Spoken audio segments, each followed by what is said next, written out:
Goku versus Gojo. ये दोनों ही बहुत ज्यादा स्ट्रॉन्ग कैरेक्टर्स हैं और इनकी पावर्स इनके यूनिवर्स के अंदर सबसे ज्यादा होती हैं। गोकू जो कि मल्टीवर्स लेवल पर है और वो पूरे ड्रैगन बॉल यूनिवर्स के अंदर सबसे स्ट्रॉन्गेस्ट मॉडल है। वहीं गोजो सातोरू जो कि पूरी दुनिया के अंदर सबसे स्ट्रॉन्गेस्ट जुजुत्सु सॉर्सरर है। उसका मुकाबला कोई भी नहीं कर सकता पूरी दुनिया के अंदर। वो सबसे स्ट्रॉन्गेस्ट है और कोई भी नहीं। और पूरी सीरीज के अंदर सब उसको स्ट्रॉन्गेस्ट बुलाते हैं। इसलिए सारे फैंस का सवाल है, क्या गोजो गोकू को हरा सकता है? क्योंकि ऐसा लगता है कि गोजो के पास ऐसी एबिलिटीज हैं जिससे वो गोकू को भी हरा सके। क्योंकि गोजो की एबिलिटीज कुछ नॉर्मल नहीं है। वो नॉर्मल पंचेस या फिर नॉर्मल मुक्कों से काम नहीं करता। उसके पास ऐसी एबिलिटीज हैं जो हमने आज तक कभी पहले देखी नहीं थी, जैसे लिमिटलेस, होलो पर्पल और डोमेन एक्सपेंशन। ये टेक्निक्स गोजो की सबसे बेस्ट एबिलिटीज हैं और इनकी वजह से ही सब सोचते हैं, क्या गोजो गोकू को हरा सकता है? तो आज मैं तुम्हें बताने वाला हूँ, क्या गोजो गोकू को हरा सकता है। तो इस वीडियो को शुरू करने से पहले इस वीडियो को लाइक कर देना और मेरे चैनल सब्सक्राइब कर देना। लेकिन इससे पहले मैं बात बता दूं, मैं गोकू फैन नहीं हूं, मैं सिर्फ फैक्ट्स बता रहा हूं। अगर मैं गोकू को ज्यादा स्ट्रॉन्ग बता रहा हूं तो मैं इसलिए नहीं बता रहा हूं कि गोकू मेरा फेवरेट कैरेक्टर है। गोजो भी मेरा फेवरेट कैरेक्टर है, लेकिन मैं वही बताऊंगा जो मुझे लगता है और मैं ज्यादा से ज्यादा फैक्ट्स बोलने की कोशिश करूंगा। तो तुम्हारा फेवरेट कैरेक्टर जो भी है वो नीचे कमेंट करके बताओ और इस वीडियो को शुरू करने से पहले लाइक कर देना, मेरा चैनल सब्सक्राइब कर देना और अगर तुमने मुझे इंस्टा पे फॉलो नहीं किया है तो वो भी जरूर से कर लेना। So let's go. अब मैं गोकू की बात नहीं करने वाला। हमें पता है कि गोकू कितना ज्यादा स्ट्रॉन्ग है। वो पूरे गैलेक्सी को खत्म कर सकता है, सोलर सिस्टम को खत्म कर सकता है। वो सबसे स्ट्रॉन्गेस्ट है, वो सबसे ताकतवर है, सबसे तेज है और हमें पता है कि वो कितना पावरफुल है। उसके पास सुपर सैयन 2 है, सुपर सैयन 3 है, super Saiyan God, super Saiyan blue, ultra instinct, इतनी सारी चीजें हैं। साथ ही साथ बहुत खतरनाक टेक्निक्स जैसे स्पिरिट बम, कामेहामेहा, कायोकेन और बहुत कुछ। तो गोकू बहुत ही पावरफुल है और हम लोगों को इसकी बात करने की कोई जरूरत नहीं है। तो गोकू बहुत पावरफुल है और ये सबको पता ही है। तो हम लोग बात करने वाले हैं गोजो की एबिलिटीज के बारे में और गोजो की सबसे स्ट्रॉन्गेस्ट एबिलिटीज के बारे में। तो सबसे पहले हम लोग गोजो की स्ट्रेंथ और गोजो की स्पीड के बारे में बात करने वाले हैं। जुजुत्सु काइसेन की दुनिया के अंदर गोजो भी है जो कि सबसे स्ट्रॉन्गेस्ट और सबसे तेज है। उसके अलावा कोई भी ज्यादा स्ट्रॉन्गेस्ट नहीं है। वो लिटरली लाइट की स्पीड में ट्रैवल कर सकता है। वो इतना तेज है कि सबको लगता है कि वो टेलीपोर्ट कर रहा है। साथ ही साथ उसकी ताकत का कोई जवाब नहीं है और वो पूरे यूनिवर्स के अंदर सबसे स्ट्रॉन्गेस्ट है। वो एक हाथ से ही किसी का भी सर उड़ा सकता है और एक हाथ से ही कुछ भी कर सकता है।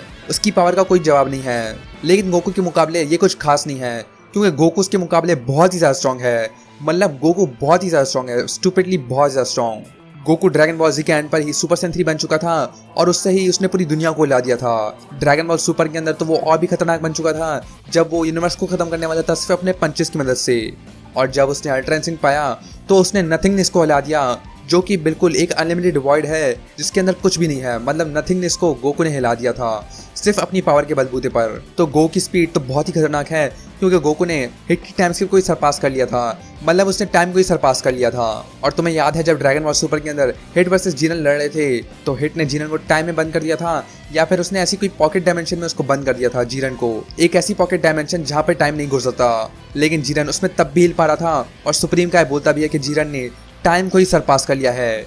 उसने अपनी पावर से हिट की टाइम स्किप को तोड़ा नहीं, बल्कि उसने लिटरली टाइम को सरपास कर लिया था। और हमें पता है कि ये जीरन बिल्कुल भी सीरियस नहीं था और आगे जाकर गोकू जीरन को बुरी तरह सरपास भी कर देता है।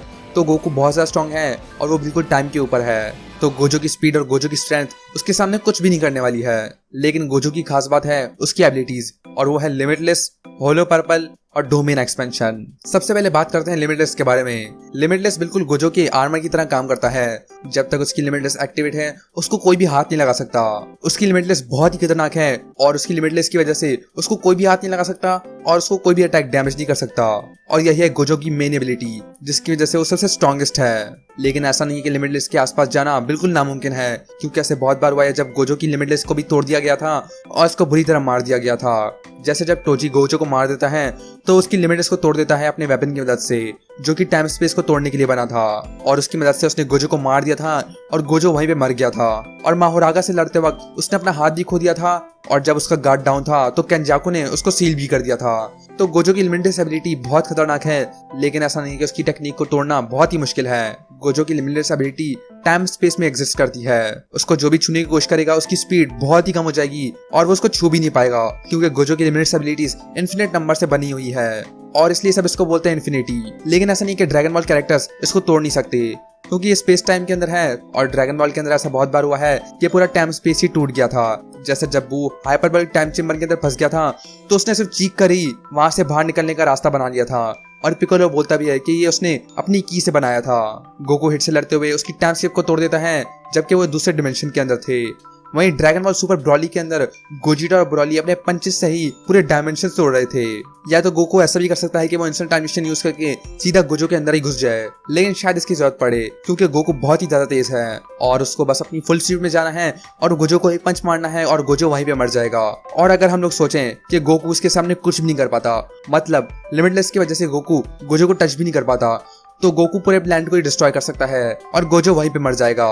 और गोकू के लिए प्लैनेट डिस्ट्रॉय करना बहुत ही आसान होगा क्योंकि वो बहुत ही पावरफुल है और मुझे पूरा यकीन है कि गोकू सिर्फ एक पंच से ही पूरे प्लैनेट डिस्ट्रॉय कर सकता है। तो लिमिटलेस के सामने गोकू बहुत कुछ कर सकता है। लेकिन अब बारी है डोमेन एक्सपेंशन की। क्या गोजो का डोमेन एक्सपेंशन गोकू को मार सकता है? गोजो के डोमेन एक्सपेंशन का नाम है अनलिमिटेड वॉइड और इसके अंदर जो भी फंस जाता है उसके दिमाग के अंदर अनलिमिटेड इंफॉर्मेशन आ जाती है और वो सब कुछ सुन पाता है, सब कुछ देख पाता है, सब कुछ जान पाता है और इसी वजह से ब्रेन ओवरलोड हो जाता है और वो कुछ भी नहीं कर पाता।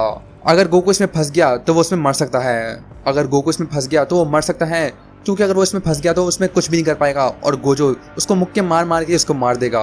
और ये काम करने के लिए गोकू को अपना गार्ड डाउन करना पड़ेगा क्योंकि जब गोकू का गार्ड डाउन होता है तो वो बहुत ही वीक होता है। मतलब जब क्रेलिन ने उसके मुंह पे पत्थर मारा था तो उसको दर्द हुआ था, जब उसके हाथ पे बुलेट लग गई थी तब उसको दर्द हुआ था और वो एक नॉर्मल बीम से मर गया था। तो जब गोकू का गार्ड डाउन होता है तो वो बहुत ही कमजोर होता है। तो अगर गोजो कोई ऐसा मूवमेंट निकाले जहाँ गोकू का गार्ड डाउन हो और उस पर डोमिन एक्सपेंशन इस्तेमाल कर ले तो वो गोकू को मार सकता है। लेकिन अगर गोकू अल्ट्रा इंस्टिंक्ट में चला गया तो गोजो उसके सामने कुछ भी नहीं कर पाएगा क्योंकि अल्ट्रा इंस्टिंक्ट यूज करने के लिए ब्रेन की कोई जरूरत नहीं होती है, उसमें बॉडी खुद ही मूव करती है और खुद ही रिएक्ट करती है। तो अगर गोजो ने गोकू को फंसा भी लिया तो वो आसानी से वहां से निकल सकता है। तो गोजो गोकू को हाथ भी नहीं लगा पाएगा अल्ट्रा इंस्टिंक्ट की वजह से और गोकू डोमिन एक्सपेंशन में गोजो को ही मार देगा क्योंकि गोकू इतना पावरफुल है। तो ये एक तरीका है गोकू को हराने का कि गोकू ने अपना अगर गार्ड डाउन कर लिया तो वो गोजो को मार सकता है, लेकिन गोजो शायद ही कुछ कर पाए अल्ट्रा इंस्टिंक्ट गोकू के सामने। तो अब हम लोग उसकी बात करते हैं टेक्निक्स के बारे में, जैसे होलो पर्पल, रेड और ब्लू। ब्लू टेक्निक होती है जब नेगेटिव एनर्जी असली में आ जाती है और गोजो उसको इस्तेमाल करता है। वहीं रेड टेक्निक होती है जब गोजो इन्फिनिटी को असली में ले आता है और उससे सबको रिपेल कर लेता है। और जब दोनों कंबाइन होते हैं तो गोजो बना लेता है अपनी होलो पर्पल टेक्निक, जो कि एक इमेजिनरी स्पेस है और जो भी उसके सामने आएगा उसकी हालत बहुत खराब हो जाएगी। पहले तो सबको लगा था कि गोजो की एबिलिटीज बिल्कुल हकाई की तरह काम करती हैं कि अगर होलो पर्पल के सामने कुछ भी आ गया तो वो एग्जिस्टेंस से मिट जाएगा, लेकिन ऐसा बिल्कुल भी नहीं है क्योंकि हमने गोजो वर्सेस सुकुना की फाइट में देखा था कि सुकुना को बहुत बार होलो पर्पल लगा लेकिन वो तब भी जिंदा बच गया। तो लगता नहीं कि गोजो अपनी होलो पर्पल टेक्निक के साथ भी गोकू के सामने कुछ कर पाएगा। तो इसका कंक्लूजन है गोकू गोजो को हरा लेगा बिल्कुल आसानी से। और ये मैं इसलिए नहीं बोल रहा कि गोकू मेरा फेवरेट कैरेक्टर है। गोजो के पास सिर्फ एक तरीका है गोकू को हराने का और वो है कि अगर गोकू का गार्ड डाउन हो तो वो उस पर डोमिन एक्सपेंशन इस्तेमाल कर ले और गोकू अल्ट्रा इंस्टिंक्ट ना जा पाए और गोजो वहीं पे उसको मार दे। लेकिन उसके अलावा गोजो गोकू के सामने कुछ भी नहीं कर पाएगा। तो गाइस नीचे कमेंट करके बताओ तुम्हारा फेवरेट कैरेक्टर कौन है, गोकू या गोजो? मैं बताऊं तो मेरे दोनों हैं। इस वीडियो को लाइक कर देना, मेरे चैनल सब्सक्राइब कर देना और मैं नेक्स्ट ड्रैगन बॉल वीडियो के अंदर।